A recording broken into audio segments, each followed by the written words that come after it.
Es una juventud que no mira tanto al más allá, o no mira, no digamos a la eternidad, no mira tanto al futuro próximo. Es decir, está viviendo un poco al día, ¿no? Un mundo moderno, dominado prácticamente por una concepción neoliberal, un mundo consumista, y todo eso, quiera que no, va como minando los ideales, ¿no? Se ha metido tan fuertemente el consumismo que hay una carencia de ideales muy fuerte.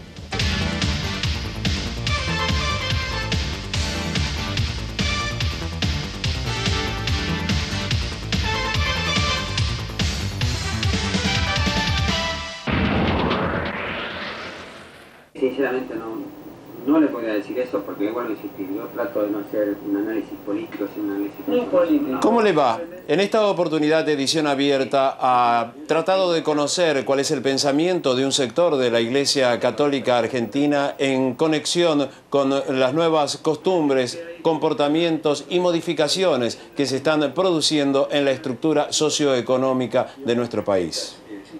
Monseñor Jorge Casareto, 57 años, es una de las voces que se ha destacado por sus críticas. Nació en el barrio de Caballito, se ordenó de sacerdote en el año 1964 en la Catedral de San Isidro y resalta que fue discípulo de los monseñores Aguirre y Laguna cuando se le pregunta cómo se inició en el sacerdocio. Yo era un hombre, un joven, mejor dicho, bueno, con una fe bastante desarrollada, diríamos así. Y estando a los 21 años, un año antes de entrar al seminario, me empecé a plantear muy seriamente si mi vocación iba por buen camino o si Dios me llamaba a otra cosa. Es difícil traducir los elementos subjetivos de una vocación, pero fundamentalmente se puede decir que hay una fuerza, un impulso de Dios, un peso de Dios muy grande, que en mí, en última instancia, terminó en una especie de pregunta que era una disyuntiva. Estos años que tengo acá en la tierra, ¿en qué pueden ser mejor empleados, ¿no? Y pensé que en las cosas de Dios, que el llevar gente a la vida eterna era un buen empleo de estos años acá en la tierra. Y esa idea me pesó mucho, ¿no? El volcar toda mi vida a Dios y a servir para anunciar a ese Dios y la realidad de la salvación que Jesucristo traía me pareció, lo vi así como un imperativo de Dios en mi corazón y estoy muy feliz de haber asumido esa responsabilidad. En esa etapa de su juventud, ¿usted cree que había valores que lo rodeaban, situaciones que de alguna manera lo empujaban a este camino que tomó para desarrollarse en este curso en la Tierra? Mire, a mí no me cabe duda, por empezar había una inquietud religiosa importante, una inquietud social importante, había también un campo político, bueno, yo pasé toda mi juventud prácticamente en tiempo con Perón en el gobierno. Cuando terminó el gobierno de Perón se despertó un fervor político muy fuerte en los jóvenes. Yo participé de todo ese movimiento, diríamos así. Y creo que había ideales muy fuertes que animaban, ¿no? Siempre estábamos pensando cómo concretar esos ideales, ¿no? De servicio. Todo eso era un campo propicio y fértil para que una vocación sacerdotal creciera, ¿no? Había una juventud politizada. Muy politizada en aquel momento. Eran pocos los jóvenes, por lo menos los que estudiábamos y los que estábamos así tanto en el nacional, en el colegio. En el colegio estábamos politizados, teníamos color político casi todos, ¿no es cierto? Sí, ciertamente. Preocupado permanentemente por los problemas de la juventud, advierte que hoy esta se encuentra envuelta en un fenómeno de desactivación política. Habría grandes cambios, sin lugar a dudas. No vamos a hacer toda la historia de aquella época cuando yo era joven, porque además no me gusta ser nostálgico y no me parece que sea producente. Pero yo pongo un momento en estos últimos tiempos que vamos a decir sería el segundo o tercer año de Alfonsín, donde de golpe se produce una especie de pinchadura en los ideales de los jóvenes y aparece un pragmatismo muy fuerte, un practicismo, un eficientismo, ¿no? Yo diría, desaparece la mirada del futuro y hay una mirada muy fuerte sobre el presente. Es una juventud mucho más existencial, eso sería lo positivo, una juventud más sincera, más... Blanquea. Claro, y es mucho más comunicativa de su problemática, pero es una juventud que no mira tanto al más allá, o no mira, no digamos a la eternidad, no mira tanto al futuro próximo, ¿no? Es decir, está viviendo un poco al día, ¿no? ¿Por qué cree que ha pasado eso? Bueno, yo creo que ha habido en gran parte grandes decepciones de los jóvenes, ¿no? por ejemplo, toda esa politización que rodeó el final del proceso, donde la juventud se volvió a politizar de alguna manera y la recepción de la democracia por la juventud fue muy importante, muy bien recibida fue la democracia por los jóvenes. Incluso en la campaña esa donde ganó Alfonsín participaron en ambos bandos muchos jóvenes. De golpe se encuentran con que todo ese idealismo no se concreta tanto como ellos esperaban y se produce, me parece, una especie de decepción. Pero además hay otros elementos que trascienden la Argentina, ¿no es cierto? Hay un mundo moderno dominado prácticamente por una concepción neoliberal, un mundo consumista, y todo eso, quiera que no, va como minando los ideales, ¿no? Se ha metido tan fuertemente el consumismo que hay una carencia de ideales muy fuerte. Y también hay una carencia de modelos. Tenemos que reconocer que los adultos no significamos tanto para los jóvenes porque quizás nuestras vidas no estén a la altura de lo que ellos esperan para ansiar imitarnos, ¿no? Pero ¿hay algún mecanismo que maneja esta situación de los jóvenes? Porque si uno toma la comparación, había en su época una juventud que luchaba por cambiar un determinado modelo. Era consciente de que el modelo... ¿Usted cree que ahora no podría haber una juventud que tratara de cambiar el modelo actual?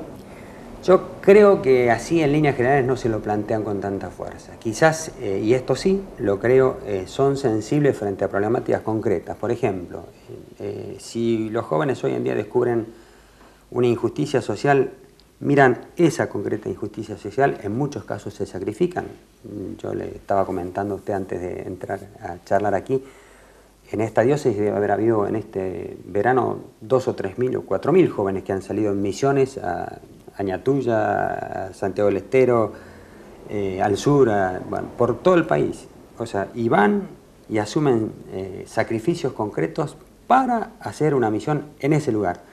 Pero quizás ese ejemplo, que a mí me parece muy importante todo eso, ¿no? Pero no los lleva a ver si hay un modelo detrás de todo esto, si hay algo más que cambiar, si una sociedad que cambiar, no se plantean, diríamos así, la dimensión más trascendente.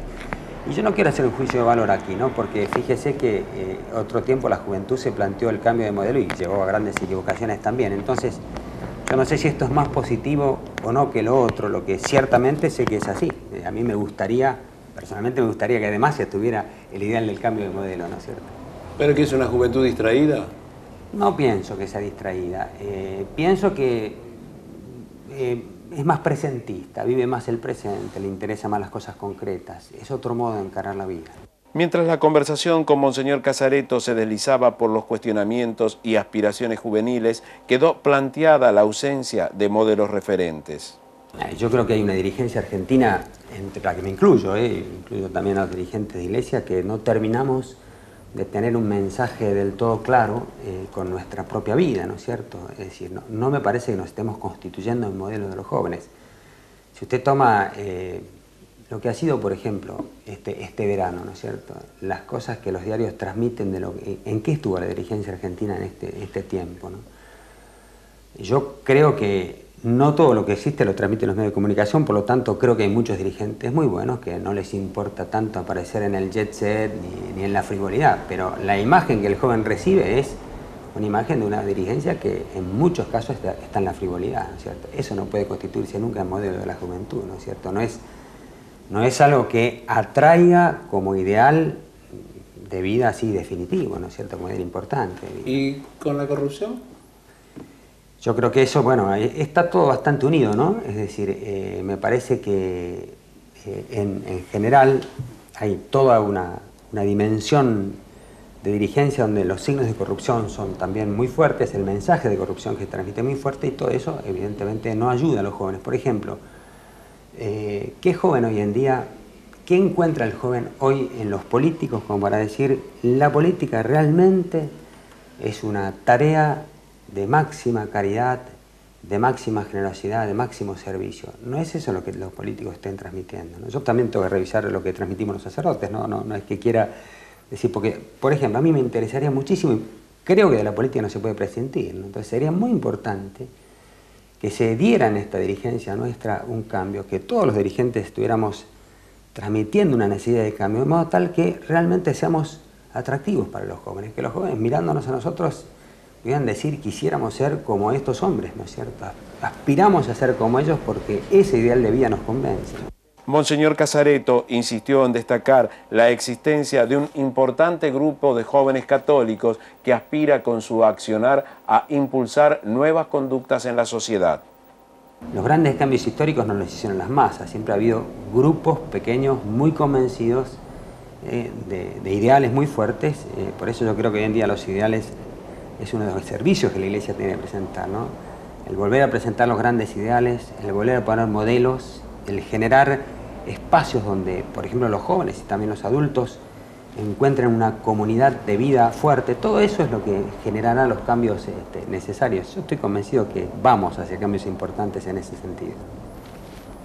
También por el cansancio de lo que usted decía de esta corrupción y de esto que usted me comentaba de que los medios no hacen más que reflejar lo que pasa. Creo que estamos ya asistiendo a un cierto cansancio de los buenos y hay ciertos signos de que los buenos empiezan a cansar de todas estas cosas tan deprimentes, ¿no es cierto? De la frivolidad, por ejemplo, ciertamente. ¿Hay hipocresía, monseñor?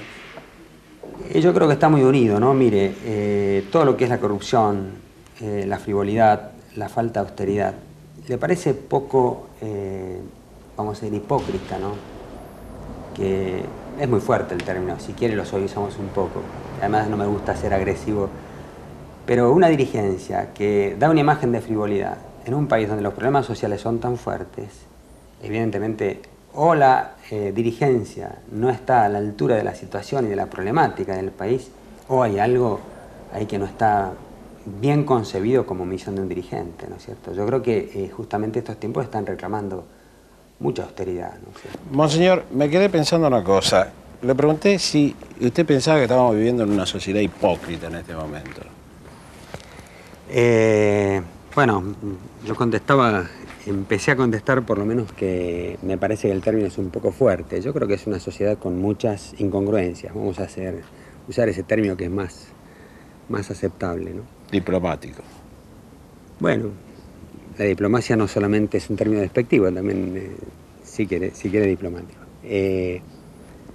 Y estas incongruencias, por ejemplo, una de ellas consiste en esto que hablábamos, en un país donde los problemas sociales son tan serios, una dirigencia que en líneas generales parece no mantenerse en una línea de austeridad como la que correspondería, ¿no?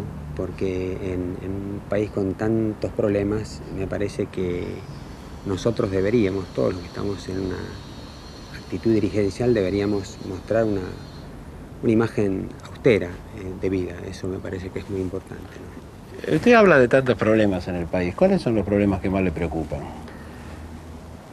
Como sacerdote me preocupa mucho todo el tema de la religión y todo el tema de la religiosidad. A mí me parece que esto, en el mundo de hoy, hay una cultura excesivamente secularista donde a veces parece que se le deja poco lugar a Dios y a sus valores, a los valores del Evangelio. Me parece que ese olvido de Dios también ha generado una serie de incongruencias en la vida de los hombres, de modo tal que las injusticias, sobre todo el tema de la injusticia social, en un mundo donde prácticamente ha quedado un solo sistema vigente, este sistema demuestra que no puede solucionar toda la problemática de la vida de los hombres, ¿no? La pobreza, por ejemplo. La pobreza, el trabajo, el problema del trabajo, por ejemplo, ¿no? Hoy en día, por lo que uno lee en el mundo, incluso en los países muy desarrollados, la falta de trabajo es un tema sumamente serio y complicado. América Latina no se exime de esto. Aparece como un contrasentido porque las fuentes de producción cada vez generan mayor cantidad de productos con menor cantidad de mano de obra. Ese es uno de los problemas bastante serios, ¿no?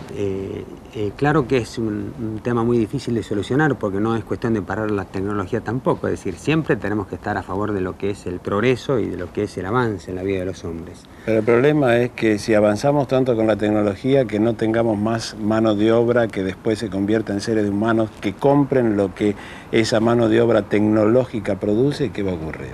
Ese es el tema, ¿no? Es decir, cómo en el fondo la gran disyuntiva y el problema al que estamos abocados, yo creo, en el mundo, todos los que tenemos en inquietud social, es cómo hacemos para que el sistema sea un sistema que humanice y no que deshumanice, ¿no? Y hay una cosa sumamente clara: cuando al hombre le faltan elementos humanizantes fundamentales, como es los valores espirituales, el trabajo, la vida familiar bien desarrollada, todos esos elementos son los que al hombre lo hacen más hombre, los que le dan plenitud de vida.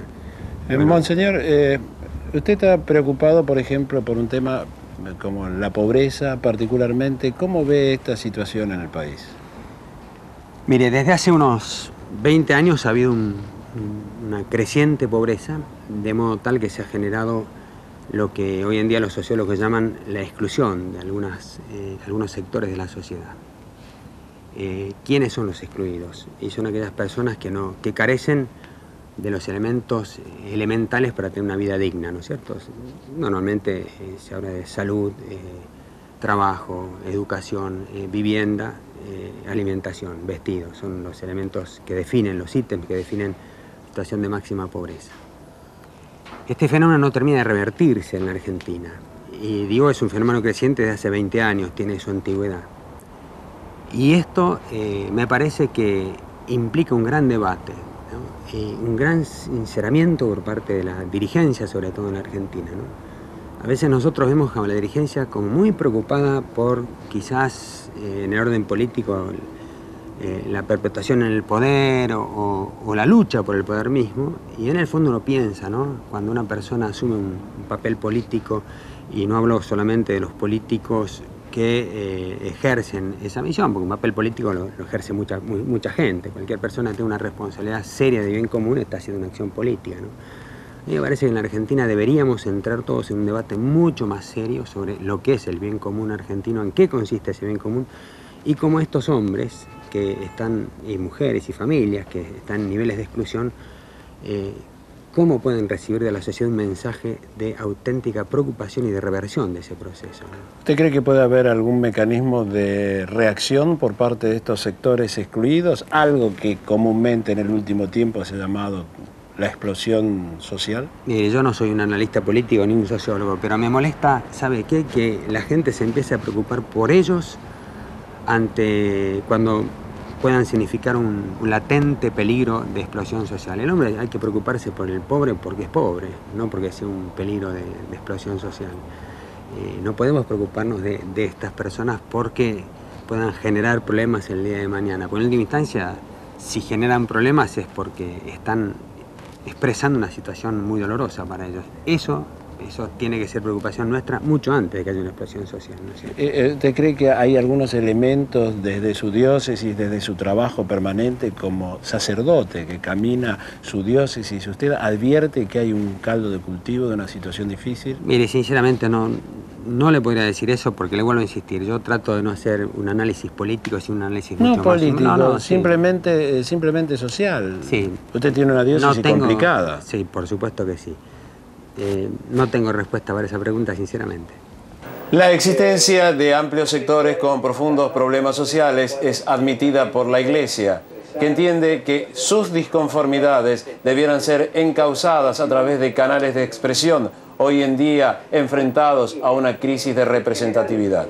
Desde la Iglesia lo que propiciamos es que todas estas personas generen sus propios canales, ¿no? Cada vez más la solución de la problemática social tiene que ser con participación de todos los interesados.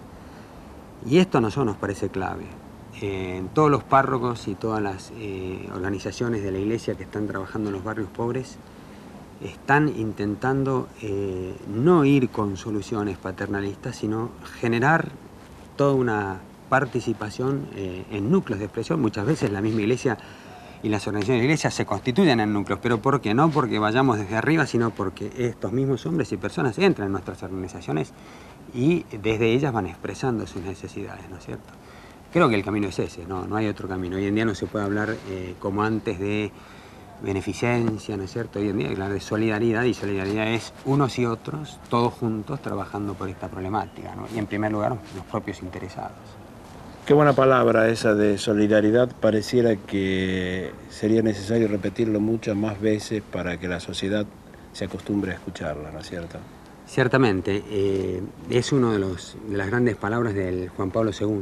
En los últimos documentos sociales Juan Pablo habla de este término como el que resume el sentido de la caridad en este momento actual, ¿no? Finalmente, la próxima reforma constitucional entró en el diálogo con el obispo de San Isidro y la posible separación de la Iglesia Católica del Estado quedó planteada como una alternativa.